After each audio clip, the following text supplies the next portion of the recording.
కూర్చోండి.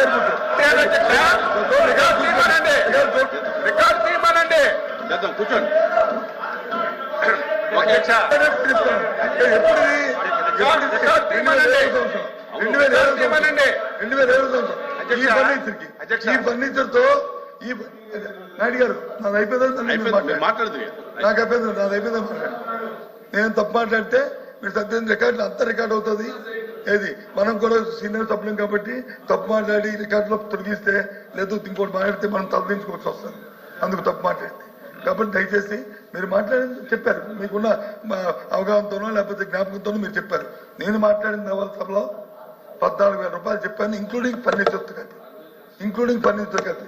ఇవాళ మీరు చెప్తుంది ఇంక్లూడింగ్ ఫర్నిచర్తో కలిపి 25,000 చెప్తున్నారు. కాదండి అది కూడా చెప్పండి. తప్పు కాదని చెప్తే ఇప్పుడు ఫర్నిచర్ కాదు, ఓన్లీ కన్స్ట్రక్షన్ 25,000 అయిందంటే ఓకే, అది మీ తాలూకు స్టేట్మెంట్, ఇది నా తాలూకు స్టేట్మెంట్. Including furniture 14,000. కూర్చోండి, మీరు కూర్చోండి, మంత్రులు మాట్లాడండి, మీరు కూర్చోండి, మాట్లాడేది చెప్తున్నా. కూర్చోండి, చెప్తున్నాను. ఒక నిమిషం కోట్ చేస్తాను. నాయుడు గారు 1 నిమిషం కోట్ చేస్తాను, మీరు మాట్లాడుకోండి. ఏంటి అయింది అధ్యక్ష? ఇప్పుడు ప్రభుత్వాలు భవనాలు కడతాయి. ఇది ఎప్పుడు 2007వ సంవత్సరం కట్టాం. దీన్ని కట్టినప్పుడు ఇప్పుడు ఎప్పుడు ఇది 24వ సంవత్సరం. అంటే ఎన్ని సంవత్సరాలు అయిందో చూసుకోండి. దాంతో 2017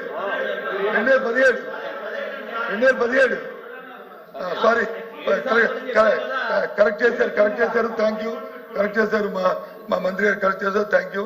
2017 7 సంవత్సరాలు అయింది కట్టారు అధ్యక్ష. కానీ వారు అంటుంది ఇది అదేం ప్రైవేట్ భవనం కాదు అధ్యక్ష, అది జగన్మోహన్ రెడ్డి గారితో లేదా బొత్స సత్యనారాయణ గారితో అచ్చెన్నాయుడు గారితో భవనం కాదు అధ్యక్ష, అది ప్రభుత్వ భవనం. మీరే చూశారు, సాక్షాత్తు సీఎం గారు డిప్యూటీ సీఎం గారు చూసి ఎంత అద్భుతమైన భవనం కట్టారు, దీని సందర్శన పెడదాము, దీని తాజ్మహల్ కంటే బాగుంది అని చెప్పారు కదా అధ్యక్ష. అందులో ఏమి అవకతవకలు జరిగితే, అందులో అవినీతి జరిగితే కనుక ఎంక్వైరీ చేయండి అధ్యక్ష, చర్య తీసుకున్న అధ్యక్ష. అయ్యే తోటకి ఇచ్చాము అధ్యక్ష, అద్దె ఇచ్చాము అధ్యక్ష. అంటే దయచేసి ఇవన్నీ కాకుండా అది ప్రభుత్వ భవనం, దాని మీద ఏం చెప్పుకునేదే ప్రభుత్వ భవనం. దాని మీద మీ నిర్ణయం మీరు తీసుకోండి. ప్రభుత్వం మీది, దాంట్లో ఏం పెడతారో ఏం చేస్తారో చేయండి. అవినీతి ఏం జరిగితే ఎంక్వైరీ చేయండి, చర్యలు తీసుకోండి. మంత్రి గారు క్వశ్చన్ ఎందుకు వచ్చిందంటే, ఇది బేసిక్ గా వాళ్ళు దేనికోసం అయితే చేస్తామనేటువంటిది ఉటంకించారో దానికి భిన్నంగా ఇందులో సిఆర్జెడ్ అనుమతి పొందినటువంటి 9.88 ఎకరాల కంటే ఎక్కువ భూమిని అక్రమంగా ధ్వంసం చేయటం జరిగిందనేది ఫైండింగ్స్ వచ్చినాయండి వాళ్ళు వేసిన సబ్ కమిటీలో. ఆ సబ్ కమిటీ తర్వాత మళ్ళీ గౌరప్పన్ గారు అనేటువంటి minister of environment and forest చెందినటువంటి వారిని కమిటీ వేసి మళ్ళీ దాని మీద ఎంక్వైరీ చేయించారు. ఇవన్నీ జరిగిన మీదట ఒరిజినల్ గా అయితే మనకి జీవీఎంసీ నుంచి కానీ లేదా సిఆర్జెడ్డి నుంచి కానీ అప్రూవల్ ఉన్నమాట వాస్తవం. కానీ దానికి డీవియేట్ అయిపోయి ఎక్కువ ఏరియాని ధ్వంసం చేశారనే దాని మీదే కోర్టుకు వెళితే కోర్టు కమిటీ వేసిన సబ్ కమిటీ గౌరప్పన్ గారిని వేశారు. వాళ్ళు దాన్ని ఎంక్వైరీ చేస్తున్నారు. అందులో బేసిక్ గా కొన్ని తప్పులు ఉన్నాయనేటువంటి మాట స్పష్టంగా వాళ్ళు చెప్పారు. చెప్పిన మీద మళ్ళీ ఇంకో కమిటీ పడింది. ఆ కమిటీ యొక్క తీర్పు వచ్చే లోపలనే గౌరప్పన్ గారు చనిపోయారు. ఆ తీర్పు ఇంకా మనకు రావాల్సి ఉంది. దాని తర్వాత ఇందులో వీళ్ళు గవర్నమెంట్ ఇచ్చినటువంటి ఆర్డర్ లో క్లియర్ గా వాళ్ళు ఏం చెప్పారండి, in the GO second read above government have issued orders constituting a committee of officers to identify suitable transit accommodation for setting up of camp office for the chief minister and accommodation for supporting seniority functionaries అన్నారు. ఇది which is deviating the original approval. ఇది ప్రస్తుతంగా నేను చెప్పదలుచుకున్నది కూడా అదే.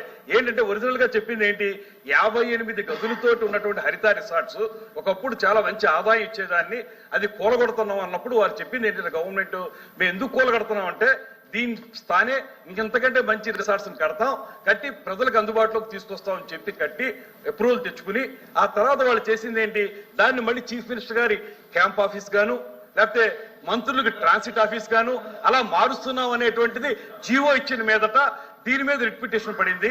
తర్వాత మేము వెళ్ళి ప్రత్యక్షంగా చూసినప్పుడు కూడా రిసార్ట్స్ అంటే ప్రజలకు అందుబాటులో ఉంటే ఏముంటాయండి? అది చిన్న చిన్న గదులు 58 బదులు పోనీ ఇంకా బాగా చేసి విశాలంగా చేశారంటే పోనీ 40 గదులు ఉంటాయి. కేవలం 7 గదులు మాత్రమే ఉంటాయి. అందులో కూడా స్పష్టంగా వాళ్ళు చీఫ్ మినిస్టర్ గారి కోసం అనేటువంటిది ఇందులో ఉటంకించారు.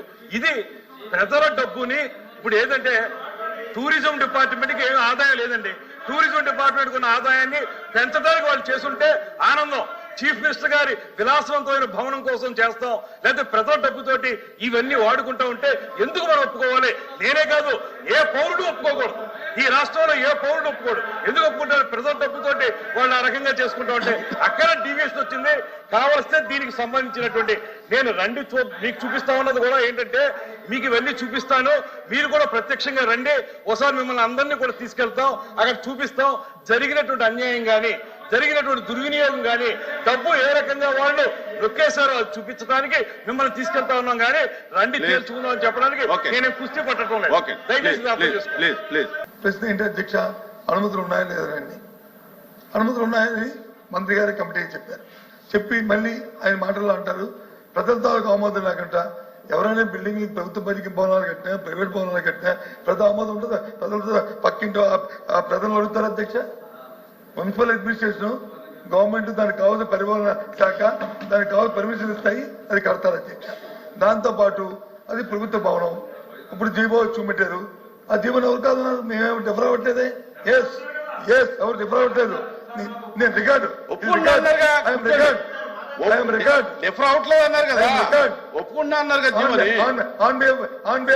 Party I'm record.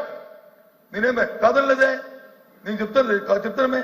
ఎస్ భవనాన్ని ప్రభుత్వ భవనాలుగా కట్టాము, దాన్ని ముఖ్యమంత్రి నివాసం కోసం వాడతాము, ప్రధానమంత్రి విడుదల కోసం వాడతాము, లేదా రాష్ట్రపతి విడుదల కోసం వాడతాము. ముందు అది ప్రభుత్వ భవనాలుగా దాన్ని కట్టాం. హైదరాబాద్ కట్టాము అధ్యక్ష. హైదరాబాద్ పబ్లిక్ బిల్డింగ్లు తీసి హైదరాబాద్ లో వచ్చి ప్రగతి భవనం కట్టాం. ఆ రోజు ఎవరు కట్టారు అధ్యక్ష? దాని తర్వాత వచ్చిన ముఖ్యమంత్రి లేరు అధ్యక్ష. అందులోను ఏది అదేమో ప్రైవేట్ భవనం, ఎవరో ప్రైవేట్ ఆస్తా, అది డిప్యూటీ సీఎం గారు చూశారు, అలాగే సీఎం గారు చూశారు, ముఖ్యమంత్రి గారు చూశారు.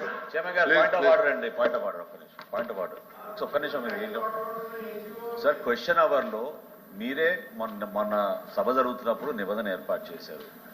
మీరు సభ్యుడు రెస్క్యూకి రావాలి కదా సార్. మీరు ఏమండి చైర్మన్ గారు, మీరు సభ్యుడు యొక్క రెస్క్యూకి రావాలి కదా. అవును. ప్రశ్న అడిగింది రామారావు గారు. అవును.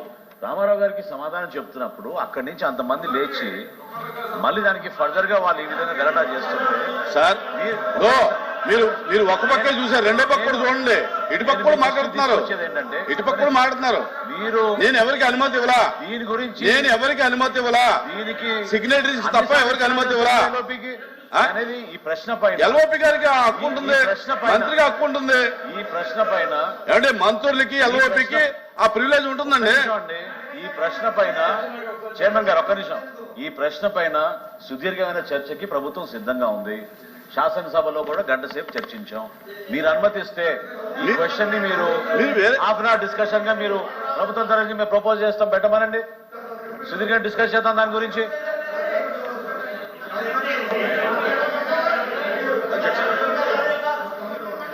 అడుగుతానని ఇచ్చారు. ఇప్పుడు సార్ ప్రభుత్వ భవనాన్ని కడతారు సార్. అది వారు డిబేట్ ఎందుకు అవుతుంది, డిస్కషన్ ఎందుకు వెళ్ళారంటే వారు వచ్చి ప్రశ్నకి ఆన్సర్ కాకుండా ఉపన్యాసాలకు వెళ్ళారు కాబట్టి చెప్పాలనే ఉద్దేశంతోనే